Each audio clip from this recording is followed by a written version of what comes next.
हिंदी व्याकरण की इस बेहतरीन श्रृंखला में आपका स्वागत है।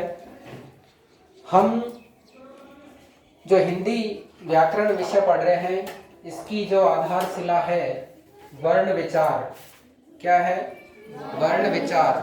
यानी अगर आपसे बात की जाए सीधी सीधी तो बात यह है कि किसी भी जो भाषा होती है उस भाषा का हम क्या करते हैं?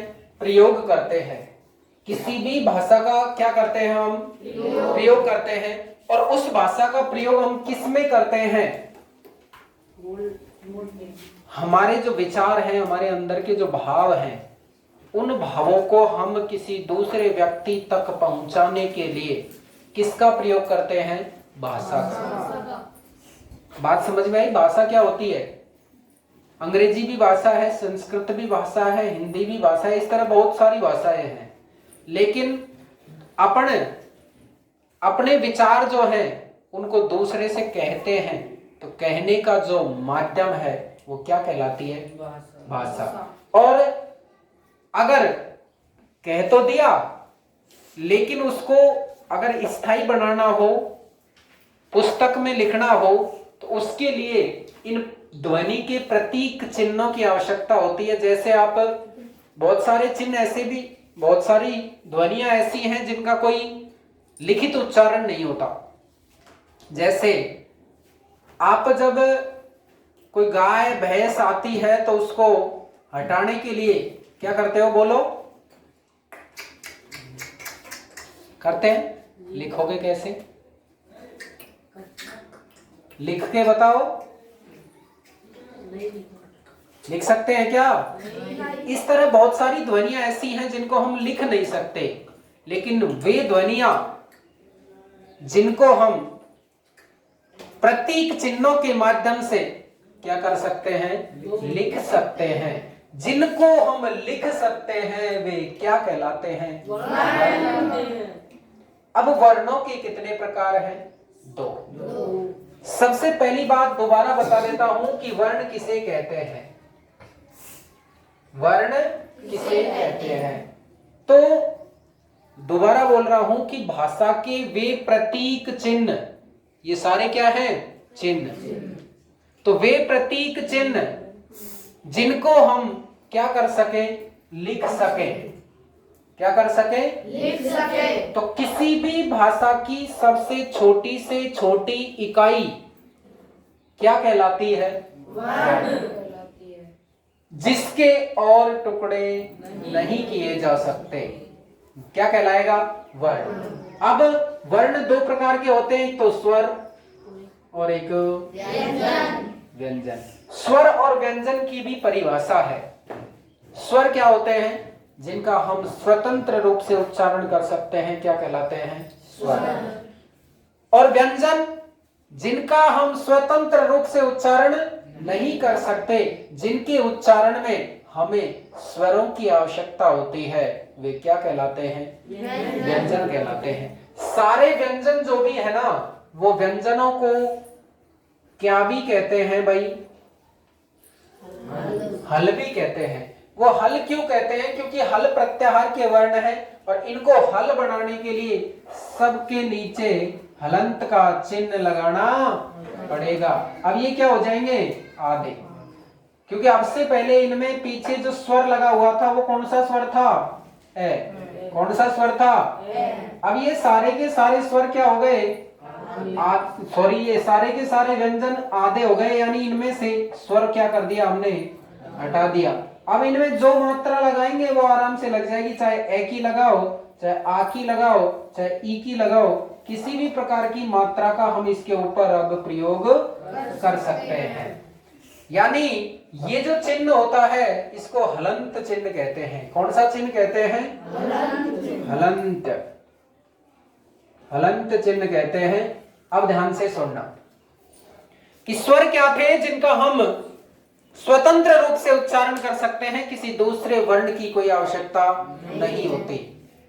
ये स्वर संख्या में कितने? 11। लेकिन स्वरों के भी कितने प्रकार हैं? 2 प्रकार हैं। कितने प्रकार? 2। देखो, इसमें एक मात्रा है, इसमें 2 मात्रा है। इसमें एक मात्रा, इसमें दो मात्रा, इसमें एक मात्रा, इसमें दो मात्रा, इसमें एक मात्रा, इसमें दो मात्रा, इसमें एक मात्रा, इसमें दो मात्रा। एक मात्रा वाले जो हैं सामान्य रूप से 4 मूल स्वर हैं। क्या? 4 मूल स्वर हैं। मूल स्वरों की संख्या कितनी? 4। जैसे एक क्या हो गया? ए। क्या हो गया? ए। एक क्या हो गया? ई। एक क्या हो गया? ऊ। और एक क्या हो गया? ए भी होगा, री हो सकता है। ठीक है, लेकिन जो री है ये हमारा री हिंदी में प्रयुक्त नहीं होता है। री जो है ना, मात्रा लगाते हैं हालांकि हम चलता है, लेकिन मूल रूप से किसका स्वर है? संस्कृत का। हिंदी में इस रे को कैसे लिखते हैं? देखो, रे और ई, तब उच्चारण होता है क्या? री। क्लियर? आगे सुनना। तो ये जो स्वर है ए, ई, उ, इनको कहते हैं ह्रस्व स्वर। कितने भागों में बांट दिए भाई? 2 भागों में। एक तो बांटा ह्रस्व, ह्रस्व स्वर, और दूसरे हैं कौन से? दीर्घ स्वर। ह्रस्व स्वर और दीर्घ स्वर, यानी जिनको मैं गोला कर रहा हूं, जैसे ए, ई और उ, ये जो हैं ये तीनों के तीनों क्या हो जाएंगे? ह्रस्व। ह्रस्व का मतलब होता है छोटा। ये ह्रस्व स्वर हुए, यानी ए, इधर से ई और इधर से ये ओ, ये तीनों के तीनों ह्रस्व स्वर हुए। अब इनके अलावा जो बचे हैं वो अकेला स्वतंत्र स्वर नहीं है, उसमें कितने स्वर होंगे? 2। जैसे संधियों में पढ़ाया था मैंने, ए और ए मिलकर क्या बनता है? तब क्या हुई थी? ई और ई मिलकर क्या बनता है? बड़ी, तो दीर्घ स्वर। और ई, उ और उ मिलकर क्या बनता है? तो कौन से स्वर हो गए? दीर्घ स्वर। अब अगर बात करें तो दीर्घ स्वर में कौन कौन से आ गए बताओ? आ, ये बड़ी ई, और क्या आ गया? बड़ा उ। लेकिन इनके साथ में दीर्घ स्वर में ये चारों भी आते हैं। क्या भी आते हैं? जब इनको चारों को इसमें मिलाएंगे तो इनको कहते हैं संयुक्त स्वर। कौन से स्वर भाई? संयुक्त स्वर। संयुक्त स्वर कैसे बनते हैं? जैसे अपन ने पढ़ा था गुण संधि में वगैरह में। देखो, ये जो ए बना है, ये ए किससे बना है? ए और वाह भाई वाह, ई से। ए और ई से मिलकर क्या बना? ए, गुण संधि के अनुसार। इसी तरह ए और उ से मिलकर क्या बना? ओ बना ना। और जब ये वृद्धि संधि में गया तो मात्रा क्या हो गई? डबल। मात्रा क्या हो गई? डबल। इसलिए इन स्वरों को क्या कहा जाता है? संयुक्त स्वर कहा जाता है। बात समझ में आ गई क्या? जितनी अंदर घुसोगे घुसते ही जाओ, मैं तो और अंदर बताते जाऊंगा आपको, लेकिन समझ कर चलो। स्वरों के 2 प्रकार, एक ह्रस्व स्वर और एक दीर्घ स्वर। ह्रस्व स्वर में मूल रूप से कितने आएंगे? 3। कौन कौन से? ए, ई, उ। दीर्घ स्वर में भी मूल रूप से 3 ही आएंगे, आ, ई, उ, बड़े वाले। लेकिन जब ए, आई और औ को इसमें मिला लिया जाता है तो देखो 3 तो ये हो गए और 4 ये हो गए। 1 2 3 4 कितने हो जाते हैं? 7 हो जाते हैं इस तरह। तो दीर्घ स्वरों की संख्या कितनी मानी जाएगी? 7। कितनी मानी जाएगी? 7। और ह्रस्व स्वर की संख्या कितनी मानी जाएगी? 3। अगर हिंदी में री को शामिल करते हैं तो कितने हो जाते हैं? 4 हो जाते हैं। इन जो मूल स्वर भी कहते हैं इनको, इन्हीं को रूढ़ स्वर भी कहते हैं। रूढ़ स्वर कह दो, मूल स्वर कह दो, चाहे ह्रस्व स्वर कह दो, बात। तो दीर्घ स्वरों की संख्या कितनी? 7। कितनी? 7। ह्रस्व स्वरों की संख्या कितनी? 4। तो 4 और 7 कितने हो गए? 11। कितने हो गए? तो हिंदी वर्णमाला में स्वरों की संख्या कितनी है? 11। कितनी है? 11। जोर से बोलो। 11। दीर्घ स्वर कितने? 7। ह्रस्व स्वर कितने? 4। अब मैं बीच में से पूछ रहा हूं आपको, आप बताएंगे कि ह्रस्व एक दीर्घ है, ठीक है? बड़ी ई दीर्घ, आई दीर्घ, ए दीर्घ, ए छोटा ऊ, छोटी ई, बड़ी ई, बड़ा ऊ, आई, औ, ओ, औ। तो ये सारे क्या होंगे?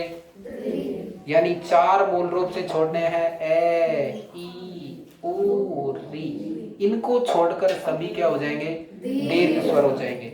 बात समझ में आई क्या यहाँ तक की? अब बात आती है स्वरों के बाद किसकी? व्यंजन। अगर ये स्वर का ज्ञान हो गया तो आपको स्वर संधि तो वैसे ही याद हो जाएगी आदि से। अपन ने यही तो पढ़ा था, बड़ा यानी ये मिले तो ये हो जाता है, ये और ये मिले तो ये हो जाता है, ये और ये मिले तो ये हो जाता है, यही पढ़ा था हमने दीर्घ संधि में। फिर गुण संधि में आपको बताया था 1 मात्रा और वृद्धि संधि में 2 मात्रा। क्लियर?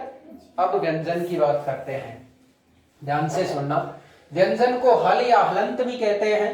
हलंत का चिन्ह होता है नीचे, तो क्या होता है देखो एक बार ध्यान से, कि ये जो क है, इस क में आप जब बोलते हैं तो क के साथ में ध्वनि आती है किसकी? ए की।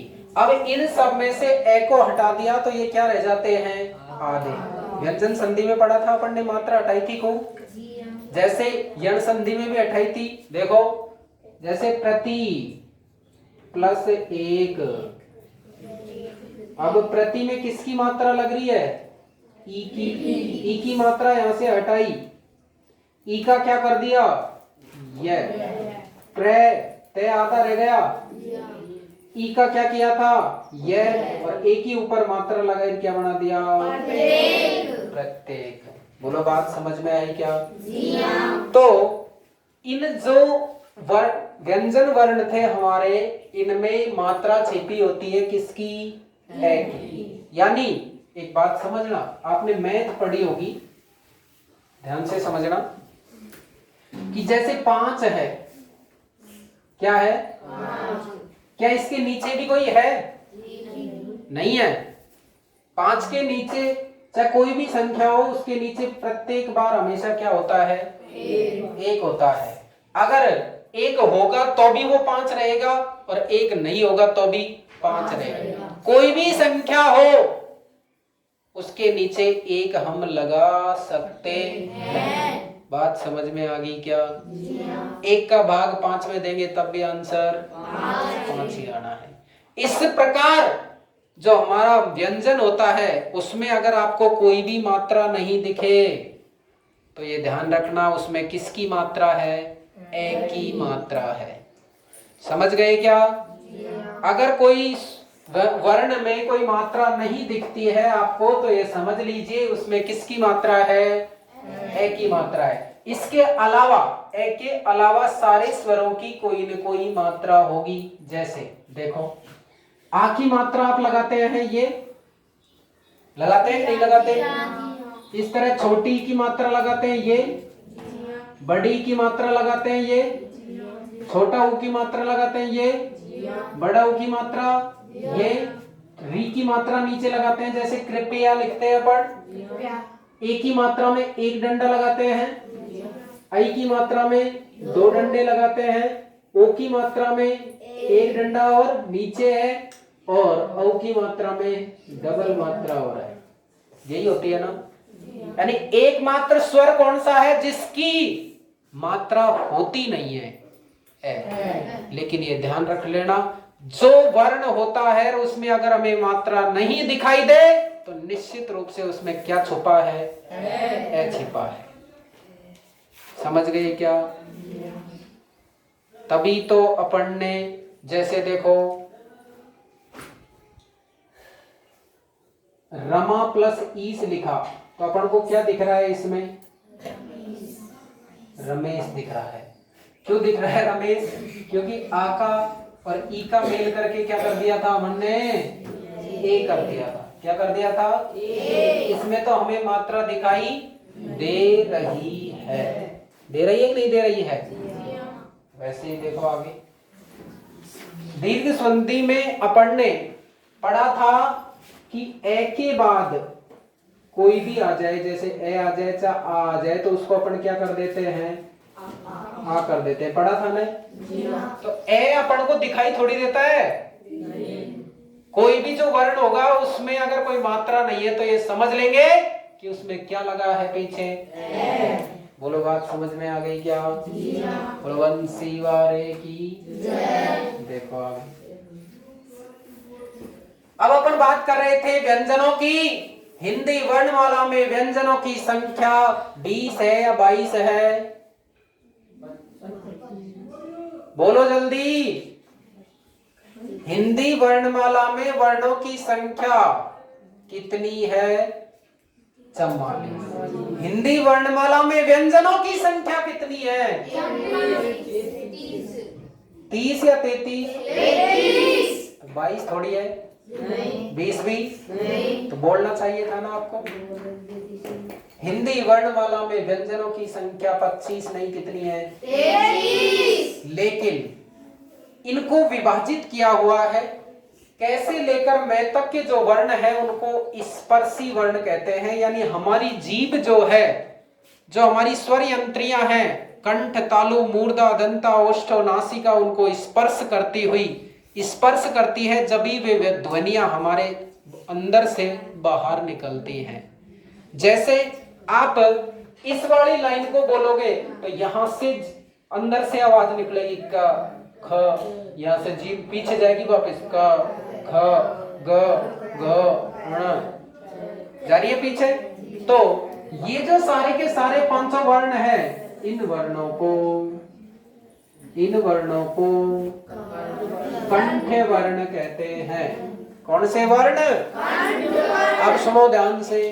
तुम्हारे प्रश्न आएगा कि के, ग, घ और ज में से कौन सा वर्ण कंठ वर्ण नहीं है? बात समझ में आ गई क्या? तो इस तरह क्वेश्चन बढ़ेगा। अब फिर च, छ, ज और झ, ण जो है इनको भी नाम दिया गया है, ध्यान से समझना।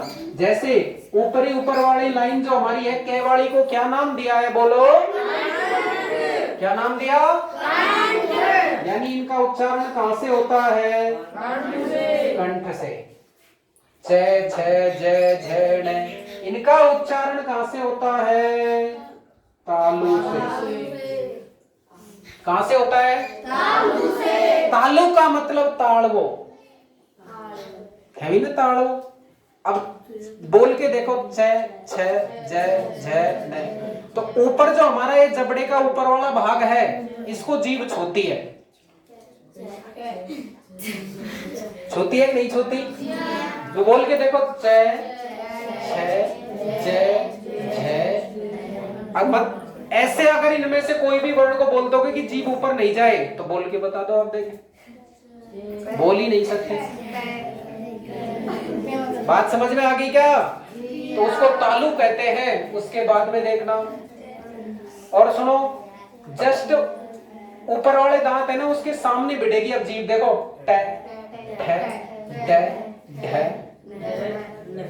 यहां भिड़ेगी। ऊपर वाले दांत का जो मसूड़ा है ना उसके ऊपर ट, ठ, ड, ढ। तो इसको कहते हैं क्या? मूर्धा। क्या कहते हैं? मूर्धा। कंठ, तालु, मूर्धा। अब देखो बोलो, सीधी जीभ आगे आके बढ़ेगी। ट, ठ, ड, ढ। किससे बढ़ रही है? दांतों से। इसलिए ये वर्ण क्या कहलाएंगे? दंत वर्ण कहलाएंगे। बात समझ में आई क्या? जी हाँ। याद रखेंगे क्रम से, कंठ, तालु, मूर्धा, दंता। अब सुनो, बिना होठ मिलाए इस लाइन का कोई सा भी वर्ण बोल दो, बिना होठ मिलाए। होठ नहीं भिड़ने चाहिए, बिना होठ मिलाए बोल देंगे। पै, है, मैं। मतलब इन वर्णों का उच्चारण करते समय हमारे होठ बिड़ रहे हैं कि नहीं बिड़ रहे हैं? इसलिए इन वर्णों को क्या कहते हैं? ओष्ठ। मस्ती नहीं करनी, मैं बुलवाता हूं उस समय बोला करो, बाद में नहीं। कौन से वर्ण हो गए ये? अब कैसे मैं तक के 5 5 5 5 और 5 कितने हो गए? 50। इसलिए स्पर्श वर्णों की संख्या तुमको बताई थी कितनी? 25। उसके बाद 4 हमने बताए थे अंतस्थ। अंतस्थ वर्ण कौन से हैं? य, यानी इतनी सी बात याद रखना, अगर याद रखनी है तो, कि जब यार से लव करोगे तो उस बात को अंदर ही रखना, बाहर प्रकट। समझ गए क्या? यार लव। उसके बाद में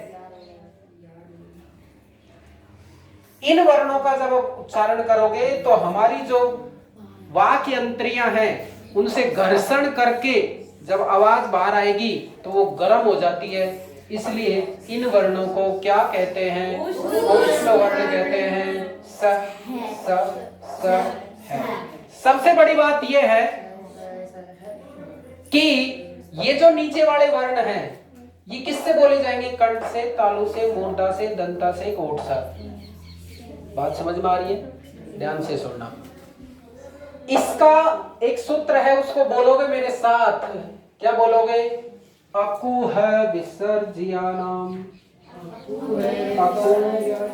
अकु है विसर्जयानाम। अकु है विसर्जयानाम। क्यों बुलवा रहा हूं? ध्यान से देखो सामने, बातें नहीं करेंगे आप बिल्कुल भी। अकु है विसर्या नाम का मतलब है इसमें क्या भी आएगा, और खू का मतलब के वाली लाइन आएगी पूरी। और क्या आएगा? तो आपसे पूछे कि है का उच्चारण स्थान क्या है? ए का उच्चारण स्थान क्या है? गे का उच्चारण स्थान और खे का उच्चारण स्थान। बात समझ में आ गई क्या? दूसरा वाला जो है उसमें कैसे याद रखना है? ए और आ दोनों इसमें आ जाएंगे कंठ में। फिर हमारा स्वर कौन सा आता है? ई। कौन सा आता है? तो याद रखोगे इचु ये सानाम। इचु ये सानाम तालु। क्या याद रखोगे? इचु ये सानाम तालु का मतलब देखो ए और आ दोनों आ गए। ए और आ के बाद क्या आएगी? दोनों ई। तो चाहे छोटी ई हो चाहे बड़ी ई हो, उच्चारण स्थान क्या होगा? इसी तरह चू का मतलब है ये 6 वर्ग पूरा का पूरा आ जाएगा, 6 वाली लाइन। इसके बाद क्या आएगा? पी नीचे से उठाएंगे, देखो कहां से? यहां से। ये उठा लिया, दोबारा क्या उठा लिया? यानी ये दोनों का उठा लिया, नहीं उठाया? बोलो किसमें बोले जाएंगे ये? तालु। बात समझ में आ गई? इच्छु ऐसा नाम तालु, यानी ई और 6 वर्ण और क्या आ जाएगा? ये। फिर है टे। क्या है? टे। टे को कैसे याद रखना है?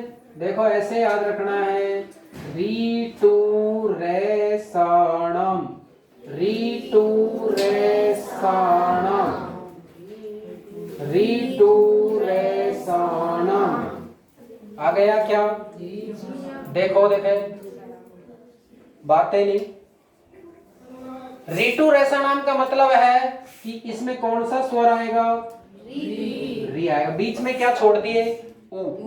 दोनों छोड़ दिए, ऊ ऊ दोनों छोड़ दिए, फिर क्या गया? री। टू का मतलब क्या आएगा? टे वर्ग। कौन सा वर्ग आएगा? यानी टे वाली लाइन आ जाएगी पूरी। फिर क्या आएगा? यहां से उठाया क्या? रे। नीचे से क्या उठाया? रे। नीचे रे है। मेरे ही लग रही चश्मा तो। री टू रेसा नाम, तो री ऋषि आ गया, फिर रे आ गया, से आ गया कि नहीं आ गया? तो ऋतु रसनाम। अब कभी ये वाला रे और ये वाला से आए तो आप पूछोगे कौन सा से, मैं बोलूंगा मूर्धन्य से। समझ गए क्या? अगर ये वाला से की बात होगी तो मैं बोलूंगा तालव्य से।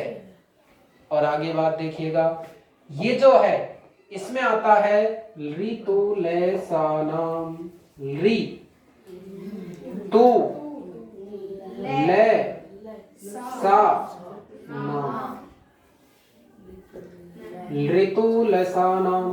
अब जब ऋतु लेसानाम आ रहा है तो देखो री का मतलब री है स्वर, लेकिन हिंदी में ये प्रयुक्त नहीं होता है। उसके बाद में क्या आया? तू। तू का मतलब कौन सा वर्ग? तय वर्ग। फिर क्या आएगा? यहां से उठा लिया, नीचे से उठा लिया, आ गया कि नहीं आ गया? ऋतु लसानाम दंता। मेरे को बताओ, हैवक को पहले उठा लिया क्या पढ़ने? कहाँ उठाया? देखो ये रहा, आ गया कंठ में। अब बच्चा कौन सा हमारा? ये जो वह है, इस वह का एक अलग ही उच्चारण स्थान होता है जिसको दंतोष्ठ बोलते हैं। क्या बोलते हैं? दंतोष्ठ। तो वह का उच्चारण स्थान बताओ। दंतोष्ठ। बता दोगे ना? अब सुनो, ये प्रत्येक वर्ग का जो पांचवा अक्षर होता है, प्रत्येक वर्ग का पांचवा अक्षर होता है, बिना नाक के बोल के बता दो। बिना नाक के बोल के बताओ, बोलेगा क्या?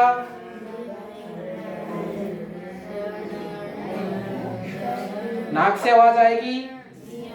आएगी। इसलिए इन पांचों वर्णों को बस 50 वर्ण नहीं बोलना। ये पांचों वर्णों को नासिक्य वर्ण कहते हैं। क्या कहते हैं?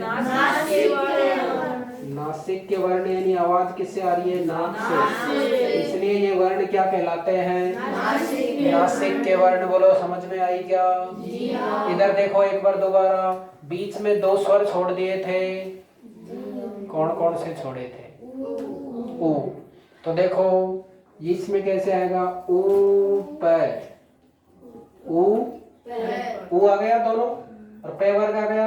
उपमध्यानाम, उपमध्यानाम। तो उपमध्यानाम में क्या आएगा? ओष्ठ आएगा। बोलो बात समझ में आ गई क्या? उपमध्यानाम में क्या आएगा?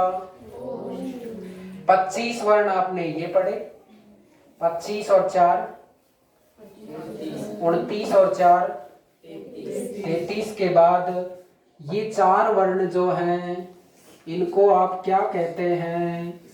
संयुक्त व्यंजन। क्या बोलते हैं?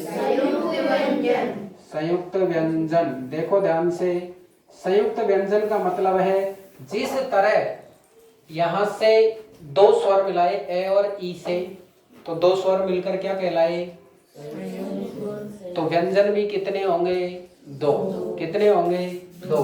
जैसे देखो इधर सामने बहुत अच्छी चीज बता रहा हूं, ये जो 6 है ना, 6, इसमें कौन कौन छिपा है? ध्यान से देखना।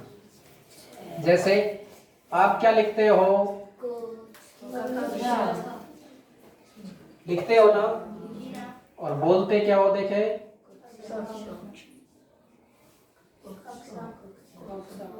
बोलो सही है क्या? इसमें ये जो 6 बना है ना, वो किससे मिलकर बना है? के और से। और फिर पीछे लग जाता है क्या? ए। ठीक है।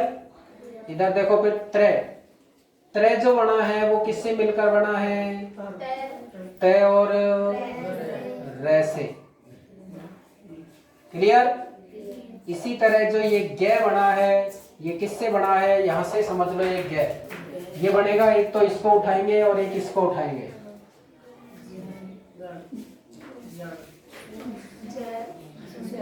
ये अपन उच्चारण गलत करते हैं इसका। जो जैसे आप लिखते हैं, मैं उच्चारण करके बता रहा हूं, सुनो ध्यान से। ये क्या है? ज्ञान। ये ज्ञान नहीं है। अगर ये ज्ञान है तो ये क्या है फिर? ये बताओ। ज्ञान। फिर इसमें अंतर क्या हुआ? बात समझ में आई क्या? अरे ये ज्ञान है, ये जान है। क्या बोलेंगे इसको आज से? जान। विज्ञान नहीं होता, विज्ञान होता है। समझ गए क्या? तो ये जय है, क्या है? विज्ञान। विज्ञान होता है, विज्ञान नहीं होता। ज्ञान होता है, ज्ञान नहीं होता। समझ गए क्या? तो ये एक तो जय है और एक य है, जय। क्या बन गया? जय। उसके बाद में क्या बचा आपका? श्रेय। ये जो श्रेय है ये भी दो से मिलकर बना है। एक तो इसमें ये वाला श्रेय है और एक रे है। बोलो समझ में आ गई क्या बात? तो ये संयुक्त व्यंजन हो गए 4। अब दोबारा देखो, यहाँ पर 25 और 4 29 और 4 33 और 4 37 और 2 हैं ये दोनों वर्णों को कहते हैं क्या? उच्छिष्ट। क्या बोलते हैं? उच्छिष्ट वर्ण। उच्छिष्ट वर्ण है ड और ढ। दोबारा देखो, 25 और 4 33 और 25 और 4 29 और 4 33 और 4 37 और 2 39। 39 और 2 वर्ण ये ने देखो इधर अयोगवाह। 39 और 2 41 और 11 स्वर जोड़ो, कितने हो गए? दोबारा गिनवा रहा हूं, ध्यान से सुनो। स्वरों की संख्या कितनी? 11। व्यंजनों की संख्या कितनी? क्योंकि 33 कौन से? 25 4 और 4 25 और 8 33। तो 11 वो और 25 ये 44 हो गए कि नहीं हो गए? यहाँ तक 11 और 33। 44 के बाद सुनो, 44 और 4 48 और 2 50 और 2 आगे से गिनो या पीछे से स्वर। मतलब हिंदी वर्णमाला के कुल वर्णों की संख्या कितनी है? बोलो, हिंदी वर्णमाला में वर्णों की संख्या कितनी? 52। ये ज्ञान और ज्ञान मिटा दूं क्या? मिटा दिया जाए? ठीक है। अब ध्यान से सुनो, अगर आपसे पूछे कि हिंदी वर्णमाला में वर्णों की संख्या किसमें? हिंदी वर्णमाला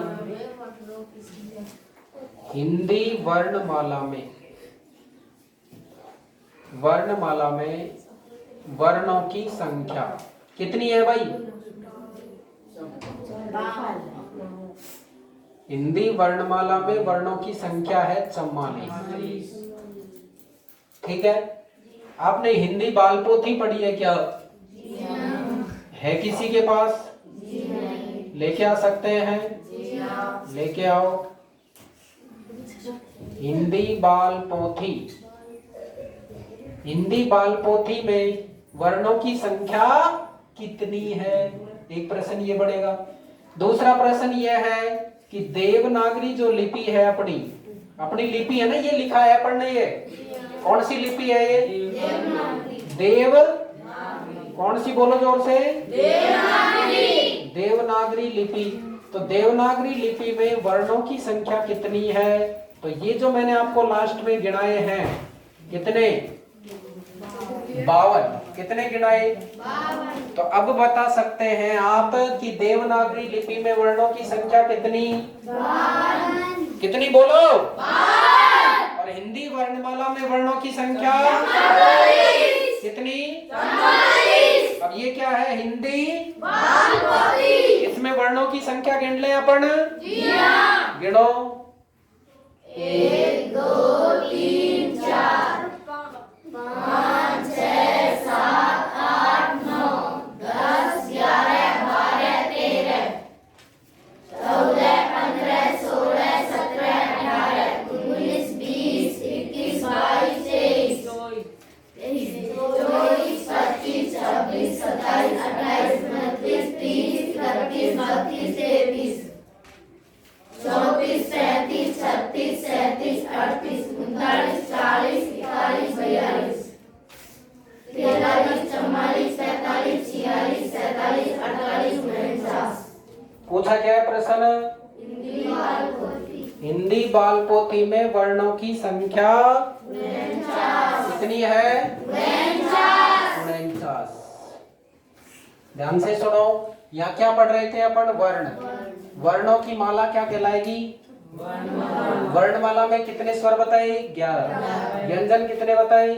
33। 11 और 33 तो हिंदी वर्णमाला में वर्णों की संख्या कितनी? बात समझ में आई क्या? बाल पोथी में कितनी? और जो अपन लिखते हैं, जैसे कि हमारी किताब लिखी हुई है, कौन सी लिपि में लिखी है? तो देवनागरी लिपि में। तो अपन ये भी काम में लेते हैं कि नहीं लेते हैं? ये भी काम में लेते हैं, ये भी काम में लेते हैं। तो देवनागरी लिपि में वर्णों की संख्या कितनी?